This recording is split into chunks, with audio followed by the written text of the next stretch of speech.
حضرت عیسیٰ علیہ نبینا علیہ الصلوۃ والسلام کی خدمت میں ایک شخص حاضر ہوا. آپ اللہ کے نبی ہیں.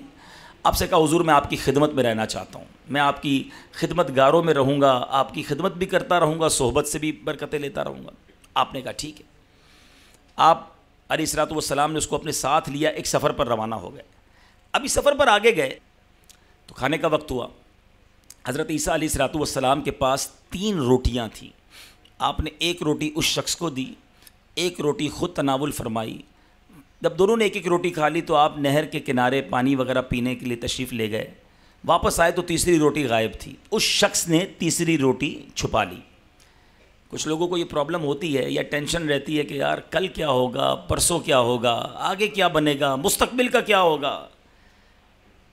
اب وہ بھی ایسا ہی شخص تھا کہ یار ابھی تو کھانا کھا لیا, رات کا کیا بنے گا. اس نے وہ روٹی چھپا لی, حالانکہ اللہ کے نبی کا ساتھ ہے. اب تھوڑا اور آگے گئے. حضرت عیسیٰ علیہ السلام نے پوچھا بتاؤ وہ تیسری روٹی کہاں ہے.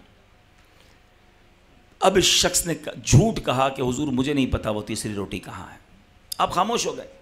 تھوڑا آگے گئے. ایک ہرنی جا رہی تھی, اس کے بچے بھی ساتھ تھے. آپ نے ایک ہرنی کے بچے کو اشارہ کیا, بچہ خود ہی چلتا ہوا آپ کے پاس آ گیا. آپ نے ذبح کیا, اس کو بھونا, اس کے گوشت کو دونوں نے مل کر کھایا. ہڈیاں جو بچ گئیں آپ نے اس ہڈیوں کو جمع کیا اور ارشاد فرمایا کم باذن اللہ, اللہ کے حکم سے کھڑی ہو جا. اللہ کے نبی کی زبان سے الفاظ نکلنے تھے, وہ ہرنی دوبارہ کھڑی ہو گئی. آپ نے اس شخص سے کہا جس رب نے مجھے یہ معجزات دکھانے کی طاقت اور قوت عطا کی ہے, میں تجھے اس کی قسم دیتا ہوں, بتا تیسری روٹی کہاں گئی. وہ شخص کہتا ہے حضرت ایک جھوٹ بول دے نا انسان, پھر اس کو بچانے کے لیے کئی جھوٹ بولنے پڑتے ہیں. پہلی باری میں سچ کہہ دے تو ہر بار آسانی رہتی ہے. کبھی ایک بار جھوٹ بولا ہوگا, اب اگلے کوسچن پر دوسرا جھوٹ بولنا پڑے گا, تیسرے پر تیسرا جھوٹ, کیونکہ پہلی فائل ہی غلط کھول دی نا. کہتا حضور مجھے نہیں پتا تیسری روٹی کہاں گئی. آپ اور آگے گئے. نہر آ گئی سامنے, کوئی کشتی نہیں تھی. آپ نے اس شخص کا ہاتھ پکڑا اور اللہ کا نام لیا اور نہر سے چلتے ہوئے پوری نہر کو کراس کر لیا.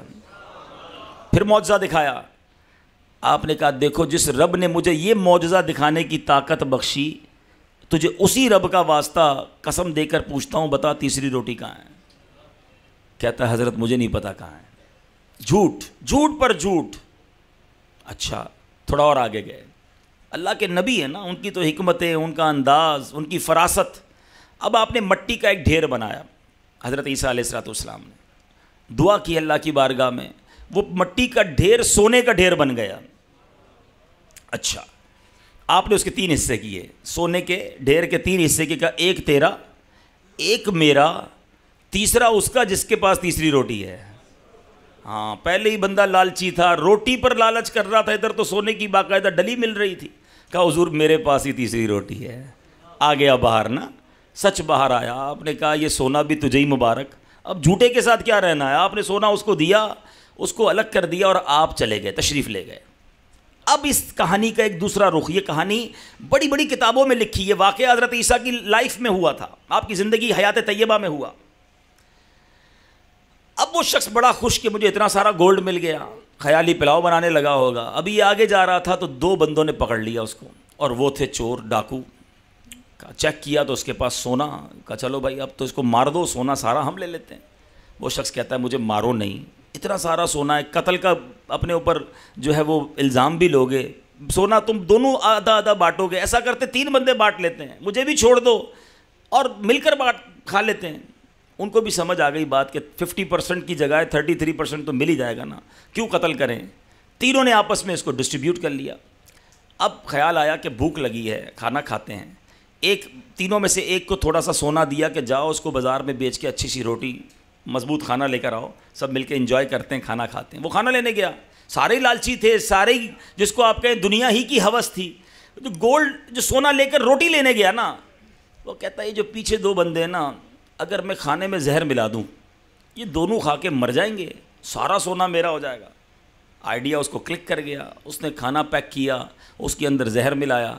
ادھر پیچھے 2 سوچ رہے ہیں یہ جو کھانا لے کر آئے گا نا اس کو مار دیں گے, تو ہم دونوں مل کے آدھا آدھا سونا لے لیں گے. ایک کے بعد ایک بیڈ پلان, ایک کے بعد ایک لالچ. اب جناب یہاں بھی پلان سوٹ ہو گیا, آنے دو, اس کو مار دیں گے. اب جب وہ بندہ کھانا لے کر آیا ان دونوں نے مل کر اسے مار دیا. جب اس کو مارا کہا چلو اب ذرا رج کے, تواڈی پنجابی میں کہتے ہیں رج کے کھاتے ہیں. تو جب وہ رج کے کھایا تو اس میں زہر تھا, یہ دونوں بھی مر گئے. سونا وہیں پڑا رہ گیا, لاشیں وہیں پڑی رہیں. حضرت عیسیٰ علیہ الصلوۃ والسلام کچھ دنوں کے بعد آفٹر فیو ڈیز وہیں سے گزرے, واپس آ رہے تھے, دیکھا 3 لاشیں پڑی ہیں سڑی گلی, اور وہ سونا جو آپ نے چھوڑا تھا وہ ویسے کا ویسے ہی پڑا ہے. پھر آپ نے اپنے رفقا کو, اپنے ساتھیوں کو بلایا اور کہا یہ دنیا ہے, یہ دنیا دھوکہ ہے. انسان جس کے پیچھے بھاگتا ہے وہ یہیں رہ جائے گی اور وہ قبر میں پہنچ جائے گا. اے میرے میٹھے اسلامی بھائیوں, یہ واقعہ بظاہر تو ایک واقعہ ہے, مگر اس کے اندر کیسا میسج ہے. لالچ لالچ لالچ, ہرس, گریڈ, اور مل جائے کسی طرح اور یہ چیزیں میرے پاس آ جائیں. اور ان تمام چیزوں کو حاصل کرنے میں انسان بعض اوقات اتنا لالچی, حریص, اور اس کی آنکھوں پر ایسا دنیا کا پردہ آ جاتا ہے کہ وہ کہتا ہے اگلے کا بیڑا غرق ہوتا ہو تو ہو جائے, میرا بھلا ہونا چاہیے, میں خوشحال ہو جاؤں, میں مالدار ہو جاؤں, میں انجوائے کروں, میں پلیجر والی لائف گزاروں, میری بلا سے کسی کا جو ہونا ہو جائے. یہ وہ غلطی ہے, یہ وہ جو گریڈ, جو لالچ ہمارے دلوں میں پھنسی ہوئی ہے. پھر مال کمانے کی لالچ تو ایسی ہے جس میں انسان اس قدر آگے بڑھ جاتا ہے کہ نہ اپنے کو دیکھتا ہے, نہ پرائے کو دیکھتا ہے, نہ حلال کو دیکھتا ہے, نہ حرام کو دیکھتا ہے, نہ جائز دیکھتا ہے, نہ ناجائز دیکھتا ہے, نہ کسی مسلمان کا بھلا دیکھتا ہے. اس قدر بری باتیں ہو رہی ہیں اور ایسی باتیں سامنے آتی ہیں. ایگزامپل کے طور پر اسی شہر کے بارے میں سنا تھا نا کہ گوشت کی بجائے کیا کھلایا جا رہا تھا. یہ کیا یعنی مرنا نہیں ان لوگوں کو کہ جو لوگ چند سکوں کی خاطر حرام گوشت کھلا دیں گے.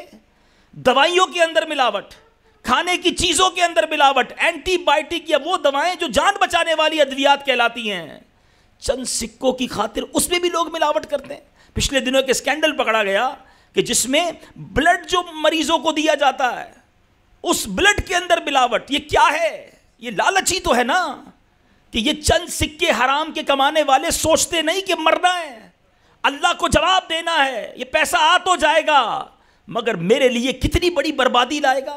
جو ظلم کر کے پیسہ کماتے ہیں, جو رشوت کا پیسہ کماتے ہیں, جو اللہ کو ناراض کر کے پیسہ کماتے ہیں, وہ سوچتے کیوں نہیں کہ پیسہ ہی سب کچھ نہیں.